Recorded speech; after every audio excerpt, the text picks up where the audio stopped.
Hi, in this video, you're finally going to learn more about methods and how to use them in your programs. Up to this point, you have seen that methods can describe the behaviors or actions that are associated with the class and their object creations. You've written most of your code in the main method, which acts as the conductor of your entire Java program. You've also worked with some of the methods in the string class, which interact with the string objects that you create. These methods were written by someone else and packaged into the string class for easy access and use. And most recently, you've learned about Java docs as a formal way of documenting what a method is doing. In this lesson, you are finally going to take a closer look at what a method is, how it is used in programs, and how to create a custom one yourself. You'll start by working with methods in the main class, and then look at and use methods coming from other custom classes. Okay, so what actually are methods in a program? Well, methods are named blocks of code that run when they are called. A block of code is any section of code that is enclosed in curly braces. Once written, programmers only really need to know what the method does, and not necessarily how it does it, in order to call it and use it. Using methods within your programs allows you to organize your code and break down complex problems into smaller, reusable pieces of code, which is a fundamental technique that you'll explore throughout this course. Let's start by looking at the different parts of a method's definition. A method definition has three main parts. The first part is the documentation with comments. The comments should describe what the method does, identifying purpose, inputs, and outputs.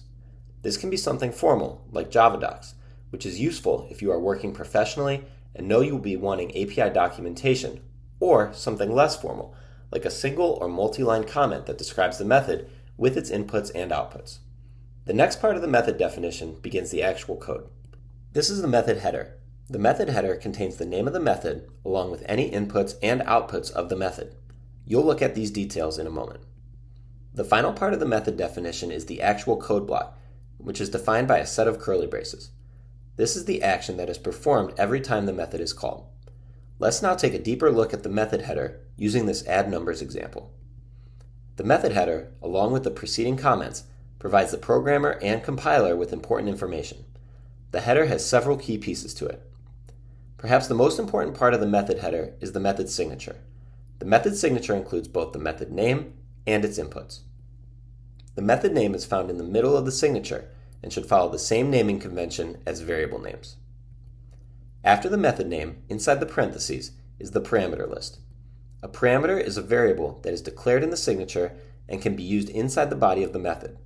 This allows values to be passed in from the outside and used by the method. If a method doesn't take any parameters, you just include empty parentheses. If the parameters are the inputs to the method, the return type is the output of the method. If a return type is specified, like the int here, then a return statement must be present inside the method's code block.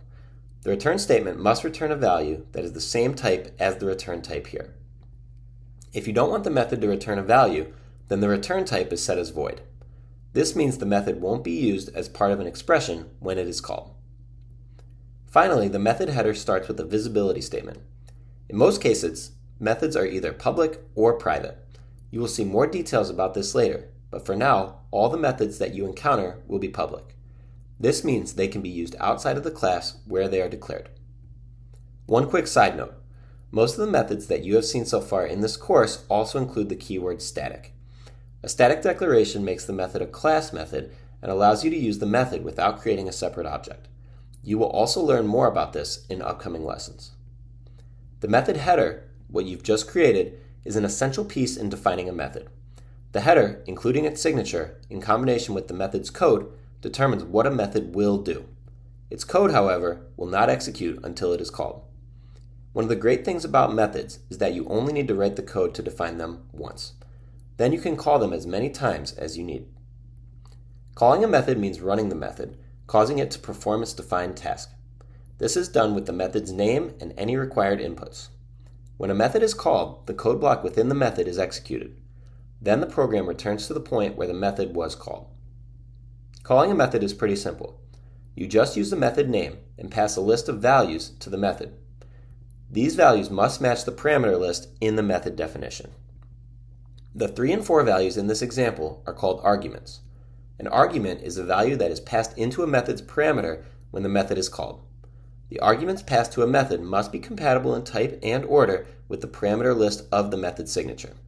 In this case, the parameters of the addNumber method have two int types, so the 3 and 4 are compatible. These values are passed using what is called call by value.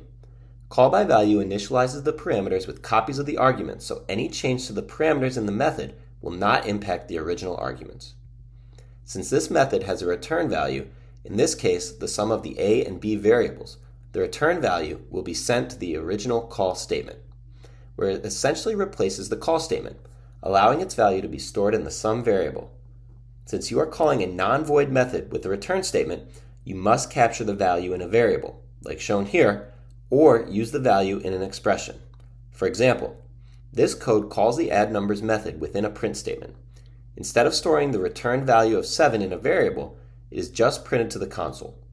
In either case, the method will be evaluated to return a value, and that value will then be used to complete the expression.